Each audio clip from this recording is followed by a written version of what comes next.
سيدنا محمد. أعوذ بالله من الشيطان الرجيم. بسم الله الرحمن الرحيم. الحمد لله رب العالمين، والصلاة والسلام على سيد المرسلين وعلى آله وصحبه أجمعين. رب اشرح لي صدري ويسر لي أمري واحلل عقدة من لساني يفقه قولي. سبحانك لا علم لنا إلا ما علمتنا إنك أنت العليم الحكيم. ولا حول ولا قوة إلا بالله العلي العظيم. Kitab Pati Paridah, muka surat 67, baris atas sekali. Baris yang kedua daripada atas. Qala al-muallifu rahimahullahu ta'ala wa nafa'ana bi'ulumihi amin.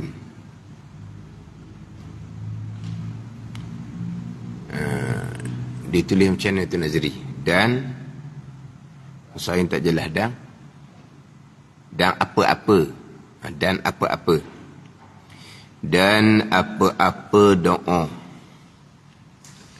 Apabila dapat doa diperkenankan, maka dapat itu, maka diperkenankan itu dengan kurniaan Allah Subhanahu wa ta'ala. Dan doa ini dapat manfaat kepada yang hidup dan yang mati. Jadi ini sambungan pembicaraan berkaitan dengan doa. Sebelum bicara beriman dengan hari kesudahan, rukun iman yang kelima, dia bersentuh sedikit pembicaraan berkaitan dengan doa. Doa ni permohonan kita kepada Allah Subhanahu wa ta'ala atas jalan merendahkan diri, tadarruk dipanggil itu doa. Mohon kita kepada Allah dalam keadaan merendah diri. Jadi ketika berdoa ni dia ada adab-adab dia. Ada adab dia. Adab ketika berdoa. Kemudian bicara bab berdoa ni, bicara berkaitan dengan berdoa. Yang kita bicara melepas lah, di antaranya berdoa ni memanglah yang afdalnya kita berdoa dengan hak asal lah, dengan bahasa Arab. Yang afdalnya doa ayat Al-Quran, doa hadis Nabi SAW, doa yang disusun oleh ulama-ulama, doa yang kita susun sendirilah. Kita tak pandai doa Quran, doa hadis tak pandai, hak ulama susun kita tak pandai, kita doa sendiri. Kok bahasa kita pun tak apalah, tapi afdalnya dengan bahasa Arab lah. Tapi kalau dalam solat, dalam sembahyang, tak bolehlah nak berdoa dengan bahasa Melayu. Tak apalah dia kata dia doa dalam hati. Dia berdoa ni, dia kena keluar suara. Dalam ayat Al-Quran, وَلَا تَجْهَرْ بِصَلَاتِكَ وَلَا تُخَافِتْ بِهَا. Jangan engkau nyaringkan akan doa engkau. Jangan engkau nyaringkan doa. Dan jangan engkau perlahankan doa sehingga tidak bunyi apa pun. Ni nak doa dalam hati pula sama telah lah. Doa tu dengan lidah, keluar suara. Tapi dah tak pandai nak doa dengan bahasa Arab dalam sembahyang, nak doa dalam sujud. Dia sebut lepas lah. Kita baca Rabbana atina fid dunya hasanah wa fil akhirati hasanah wa qina azabannar. Kita ada doa khas yang kita nak minta. Kita kosakkan permintaan kita tu ketika kita kata Rabbana atina fid dunya hasanah tu.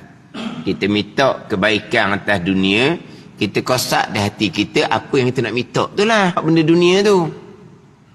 Ada ni, Rabbana atina fid dunya hasanah. Kita pun kosak di hati kita apa yang kita nak minta. Ada ni. Dan kalau kita kata nak berdoa dengan ni Allahumma hdini fi man hadai, boleh. Itu doa kunut. Kita jangan kosak sebagai doa kunut. Kita kosak nak ambil betul doa saja je. Kalau kita dalam sujud lah, contohnya sujud yang terakhir tu, kita baca Allahumma hdini fi man hadait wa afini fi man afait. Kalau kita kosak sebagai doa kunut tambahan pula, itu kena sujud sahwi. Ada ni. Sebab kita letak tempat doa kunut tu di tempat yang lain, maka sunat sujud sahwi. Tapi kalau kita baca Allahumma hdini fi man hadait wa afini fi man afait wa tawallani fi man tawallait, ketika sujud terakhir tu kita tidak kosakkan sebagai doa kunut, tak apa. Sebab doa kunut kita ni, kalau kita baca tiap-tiap kali subuh ni, kita baca doa kunut ni, cuba tengok kok makna doa kunut tu apa dia. Lengkap dalam makna doa kunut tu. Kita je buat doa kunut ni macam biasa. Cuba tu kita tadaburkan apa yang kita duk minta dalam doa kunut tu. Melengkapi. Kalau dah ada doa kunut tu, melengkapi dunia dan akhirat. Kalau dah ada doa kunut tu. Jadi kalau kita pergi baca doa yang kita baca dalam kunut 3 dan sujud, tak ada apa-apa pun. Cuma jangan kosak sebagai bacaan doa kunut, bukan. Kita ambil doa atas, betul doa je kita ambil. Sebab kita tak reti doa yang lain. Kalau dengan bahasa Arab, doa kunut kita pandai. Tu contoh. Tu, kalau kita tak pandai doa bahasa Arab. Ni ada pula kata, kalau nak Arab, mocik-mocik tu pandai doa bahasa Arab, bilalah mocik tu nak doa dalam semayang, dalam sujud, dia kata. Dah kau tak pandai juga, tak usah doa, bukan wajib pun. Bukan wajib pun. Kalau hak wajib, tak reti bahasa Arab, bahasa masing-masing boleh lah. Macam takbiratul ihram. Tak reti bahasa Arab, dia mu'alaf pun masuk Islam ni. Kamu takbirlah dengan bahasa kamu pun.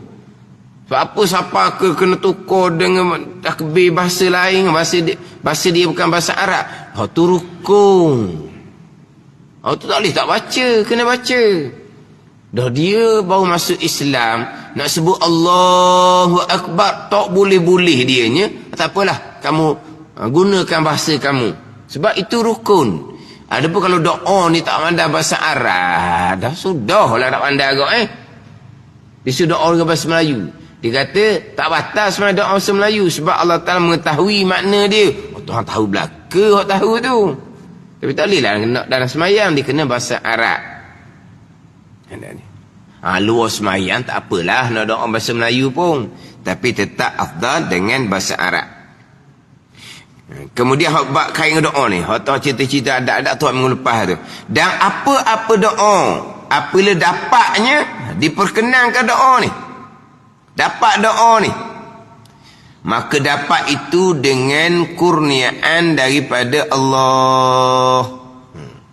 Dengan kurniaan daripada Allah, bukan kewajipan daripada Allah Subhanahu wa ta'ala.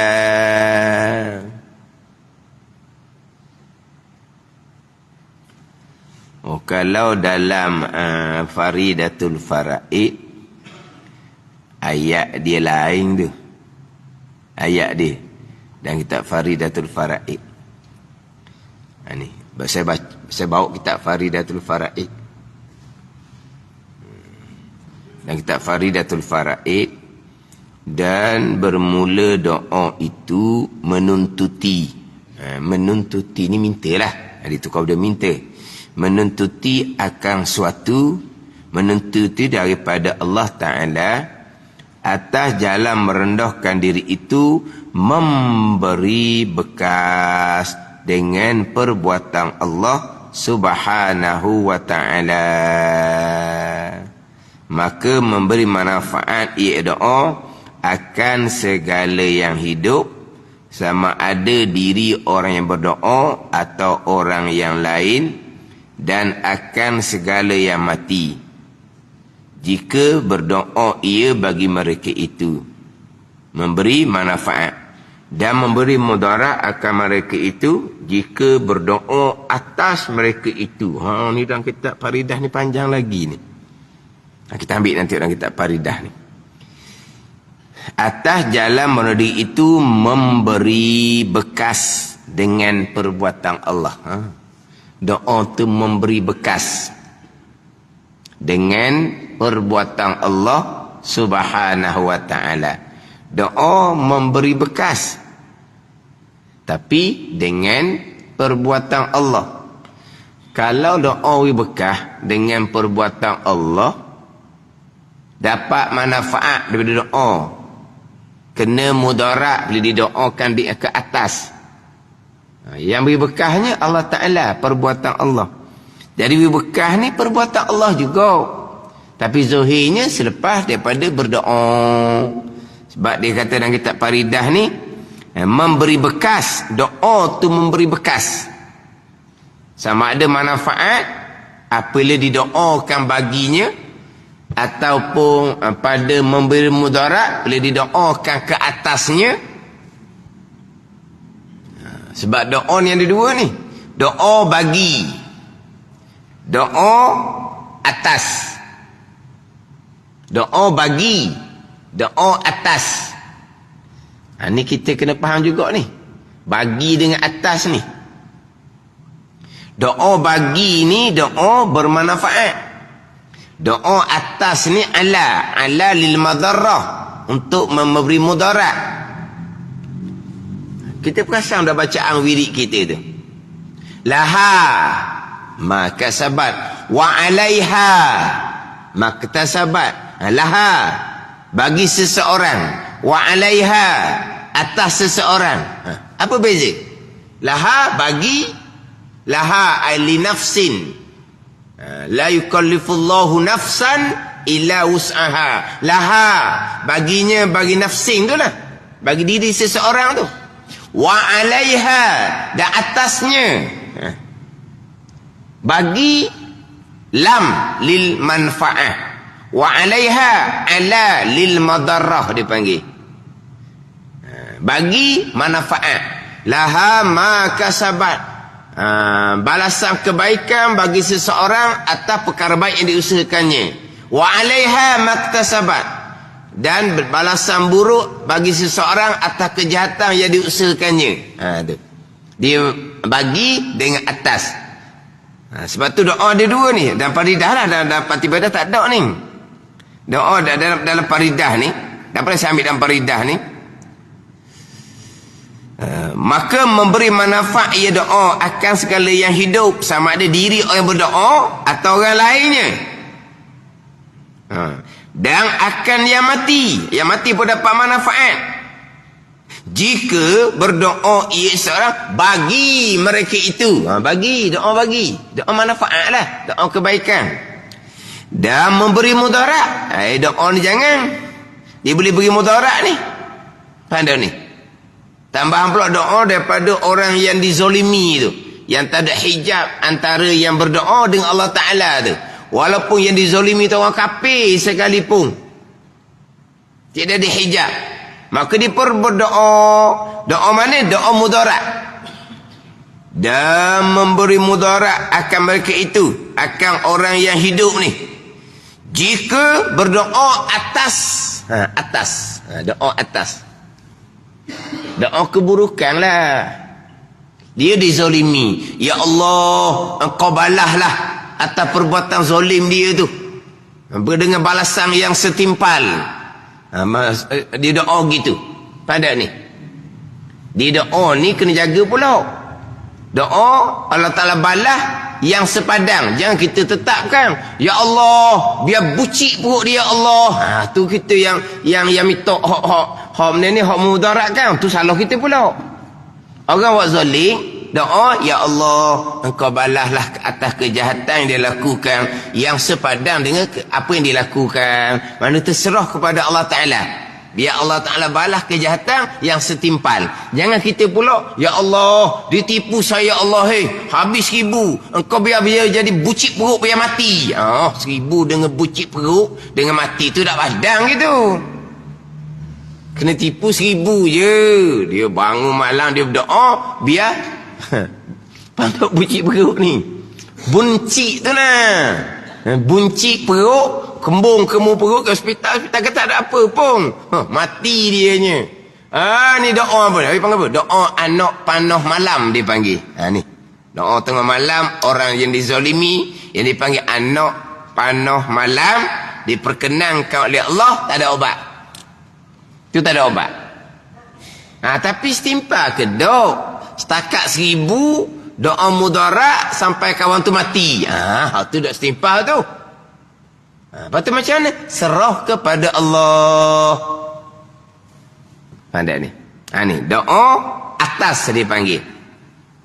Memberi mudarat Tapi manfaat ke mudarat ke perbuatan Allah Subhanahu wa taala. Jadi doa ni memberi bekah dengan perbuatan Allah Subhanahu wa ta'ala. Ini dalam kitab Faridah. Dalam kitab Fatih Faridah ni, maka apa-apa doa, apa kala dapatnya, mana diperkenan, maka dapat itu dengan kurniaan daripada Allah Subhanahu wa ta'ala. Bukan kewajipan bagi Allah Subhanahu wa ta'ala. Kemudian perkenan tak perkenan, kesemuanya qada qadar belaka. Tu kena faham duduk situnya. Sekarang ni dapat doa tu diperkenankan dengan kurniaan Allah Subhanahu wa ta'ala, bukan kewajipan. Tu dak wajib apa Allah janjikan, ud'uni astajib lakum, doa mohon oleh kamu akan daku, nescaya aku perkenan. Tu Allah janji perkenan tu. Allah Ta'ala pula kata, innallaha la yukhliful mi'ad. Sesungguhnya Allah Ta'ala tidak menyalahi janji. Allah janji perkenan, Allah perkenanlah. Wajib atas Allah. Sebab Allah janji dah. Itu kurniaan daripada Allah. Kurniaan daripada Allah. Allah janji akan perkenan, Allah perkenan, itu semua duduk di bawah iradah ilmu Allah Subhanahu wa ta'ala. Hak diperkenankan. Kemudian doa-doa tu sendiri kena fahamlah. Doa mustahil sama sekali dapat merubah qada Allah pada azal. Doa ni satu perkara yang baharu. Merubah qada Allah yang azali tu mustahil sama sekali. Qada azali ni yang disebut dalam hadis Nabi sallallahu alaihi wasallam, la yaruddul qada ila doa tu, tidak menolak akan ketentuan Allah melainkan oleh doa. La yaruddul qada'a ila doa, tidak menolak akan ketentuan Allah melainkan doa. Ini ketentuan yang tercatat di Lauh Mahfuz. Saya sebut tadi, mustahil doa yang baharu dapat merubah qada Allah yang azali. Doa yang baharu ni, doa ni baharulah sekarang atas dunia. Doa yang baharu mustahil merubah akan qada Allah yang azali. Kalau disebut tidak menolak akan qada oleh doa, qada yang tercatat di Lauh Mahfuz. Itu bukan qada azali, itu qada yang baharu. Kena faham molek. Qada azali, iradah ilmu Allah. Qada yang tercatat di Lauh Mahfuz. Kena faham molek. Yang berubah, yang tergantung, itu hanyalah hak qada yang tercatat di Lauh Mahfuz. Tergantung kemudian berubah. Yang berubah itulah hak bertepatan dengan qada azali. Sebab diri kita berdoa pun qada dah. Diri kita berdoa pun qada qadar. Apa yang berlaku kemudian qada qadar. Gitu je lah. Kita sebagai hamba, kita perbanyakkan doa. Kita berdoa. Dapat bahagian diperkenankan. Doa kita pun qada qadar. Dapat bahagian diperkenan pun qada qadar. Sekalian qada qadar. Jangan lari daripada rukun iman yang keenam. Oh ni kadang-kadang learning rumi. Sampai ke orang yang mengajar agama pun masih lagi keliru antara qada azali dengan qada yang tercatat di Lauh Mahfuz. Boleh timbul dalam ceramah qada yang tercatat di Lauh Mahfuz yang azali, yang qadim. Mana dekat azali? Lauh Mahfuz tu makhluk yang Allah jadikan kemudian. Jadi macam mana pula catatan Lauh Mahfuz tu jadi azali pula? Jauh sangat tu. Itu qada yang baharu. Di qada Lauh Mahfuz ni ada yang mubram, yang putus, ada yang mu'allaq, yang tergantung kemudian berubah. Tergantung hanya pada catatan. Berubah itu hanya pada zahir. Tapi hakikinya yang berlaku itulah hak qada azali. Itu je lah. Tapi dalam kitab Faridah kita, dan kitab Pati Faridah ni, yang dirumuskan daripada kitab Faridatul Fara'id, tidak membicarakan qada yang tercatat di Lauh Mahfuz ke, di suhuf malaikah ke, tidak dibicarakan. Hanya bicara hak qada azali, hak rukun iman yang keenam sahaja. Ni kena cermat sangat-sangat. Ni saya biasa sebutnya hak dalam buku sekolah tingkatan 3. Buku sekolah tingkatan 3 tu, ayat-ayat dalam buku tu agak memerlukan kepada kemahiran ustaz yang mengajar. Tapi bukan ayat dalam buku sekolah tingkatan 3 tu. Ayat dalam kitab mana-mana pun dalam bab pegangan ni, ni perlu pada kemahiran belaka. Dan kitab-kitab lama pun kena mahir. Nak mengajar tauhid ni, guru kena berguru, serta guru ni kena mahir. Tak boleh membaca sendiri. Tak boleh nak mengajar orang dalam keadaan kita ni pun tak mahir. Kalau yang mengajar tu tak mahir, dia pakai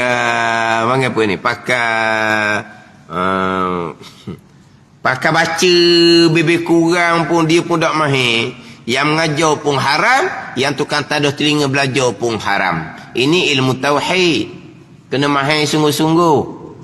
Tapi kalau nak kira lah antara qada azali dengan qada Lauh Mahfuz ni rekah je. Tapi siapa tadi nak beza, hak tu memang gelak gambar sungguh lah. Dan ni. Tapi buku tingkatan 3 lah macam mana nak menghuraikan. Ada cadangan nak program di tempat lain lah. Saya kata nak cadangan boleh lah kata. Kita bicara bab rukun iman yang keenam. Ni untuk orang-orang berkenaan lah. Untuk kaki tangan hak bahagian agama. Katakan bahagian agama. Kata, lepas tu nak ambil buku mana? Kalau nak ambil buku tingkatan 3 boleh. Sebab dia tapi kena susun molek . Mungkin saya ambil buku tingkatan 3 orang kali. Sebagai sandaran. Tapi perlu kepada huraian. Perlu pada huraian cermat. Sebab ditajuk qada azali tu terus turun kepada qada yang mubram, qada yang mu'allaq. Yang betul tergantung pergi pada yang berubah. Tapi ada sebutlah Lauh Mahfuz tu tapi tak diperincikan. Itu kata buku tu okey ke tak tengok-tengok? Okey. Tapi yang mengajar ustaz tu dia kena mahir. Hurah molek-molek. Hak mana hak qada azali, mana qada yang mu'allaq mubram di Lauh Mahfuz, hak mana? Jangan ada orang berfahaman, memang ada yang berfahaman terubah qada azali. Terubah qada azali sampai ke ada pula yang ceramah dah qada azali pun hak Tuhan kan.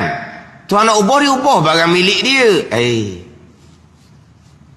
Pada ni, terubah hak azali tu, di mana duduk sifat ilmu Allah. Memang qada ni iradah.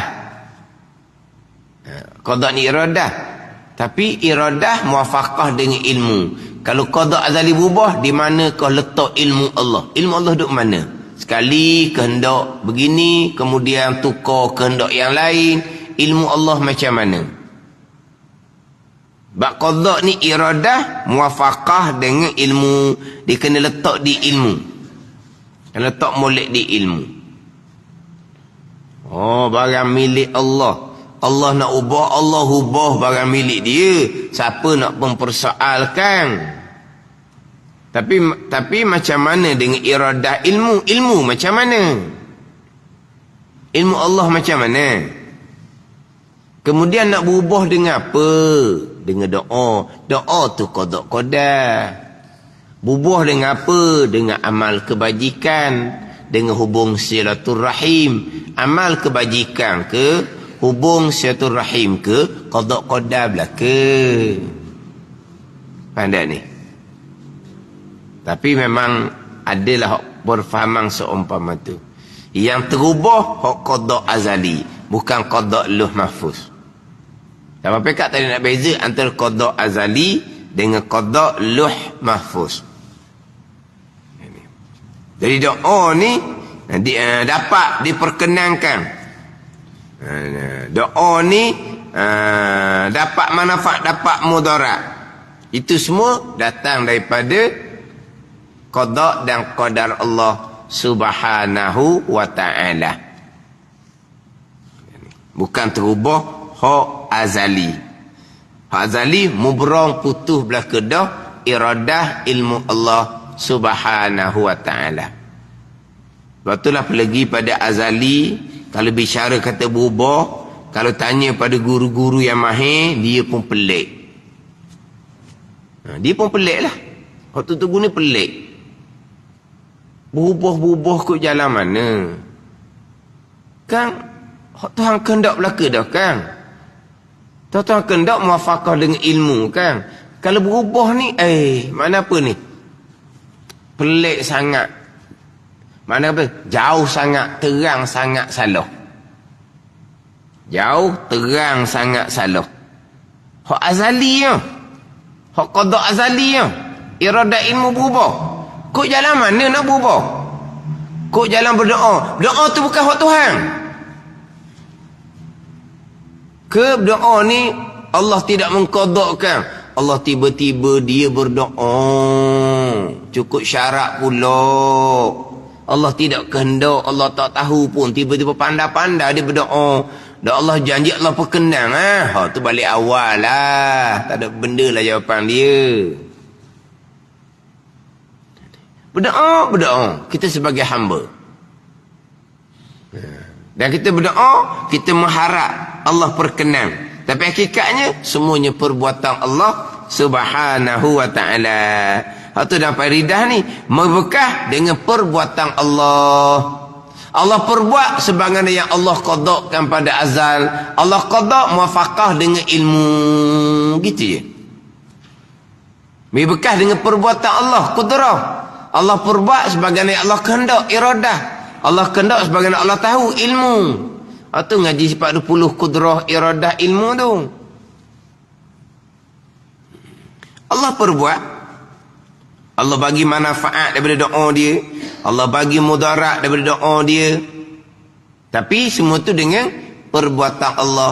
Allah perbuat sebagaimana yang Allah kehendak pada azal.